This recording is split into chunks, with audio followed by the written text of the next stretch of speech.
আজকে বাইরের পরিবেশটা অনেক ঠান্ডা, তাই ভাবলাম যে ঠান্ডা পরিবেশে একটু গরু মাংস রান্না করা যাক।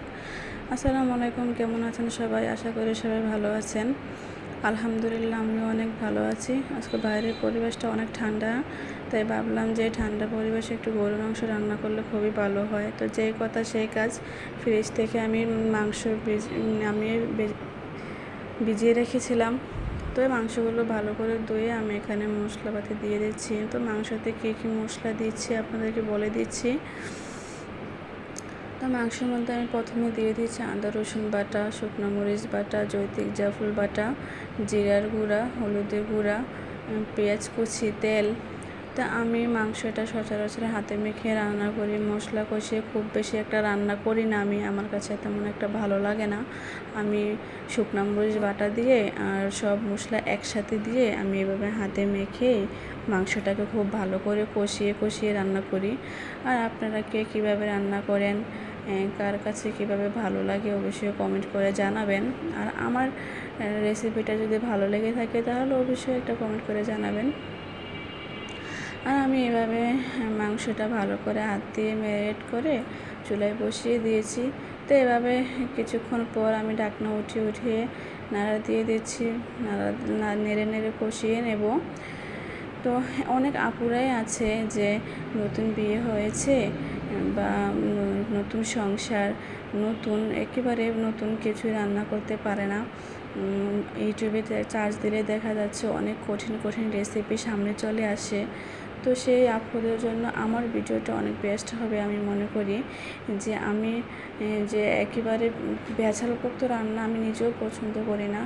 যেমন ধরুন, আমি গরু মাংস রান্না করলেও আমি এই যে সব বাটা মশলা একসাথে দিয়ে আমি হাতে মেখে চুলায় বসিয়ে দেই, তেমন একটা ভেজালের না।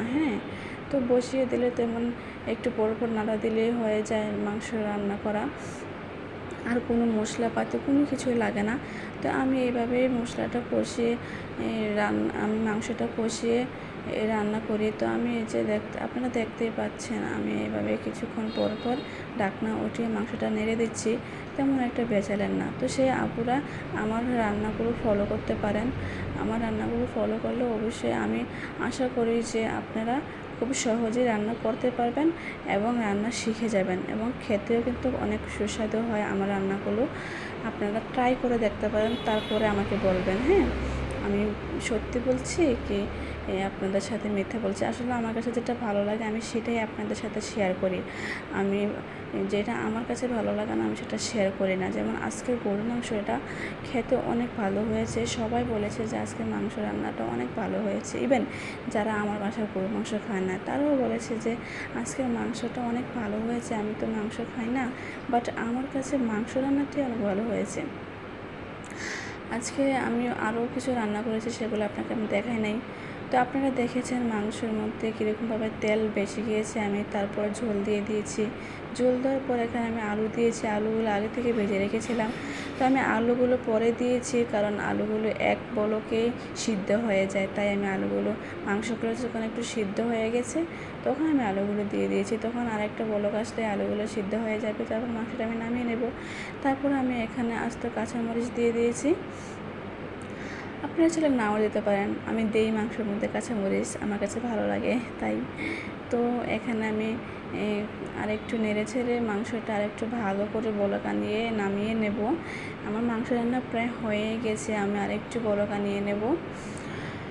তো এরকম নিত্য নতুন রেসিপি পেতে অবশ্যই আমার চ্যানেলটিকে লাইক, কমেন্ট, শেয়ার করে দেবেন। আমার চ্যানেলটিকে সাবস্ক্রাইব করে দেবেন। তো আপনারা দেখেন, আমি এই পর্যায়ে আমার মাংসটা হয়ে গেছে। আমি এখন চুলাটা অফ করে দেব। তো এই তো আমার মাংস রান্না ডান। আর আপনাদের কাছে কার কার কাছে ভালো লেগেছে, কে মানে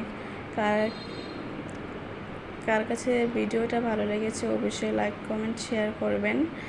আমার চ্যানেলটাকে সাবস্ক্রাইব করে দেবেন। তো শেষ করছি আজকের ভিডিওটা এই পর্যন্তই। দেখা হবে পরবর্তী ভিডিওতে। সবাই ভালো থাকবেন, সুস্থ থাকবেন, আমার জন্য দোয়া রাখবেন। সো আল্লাহ হাফেজ।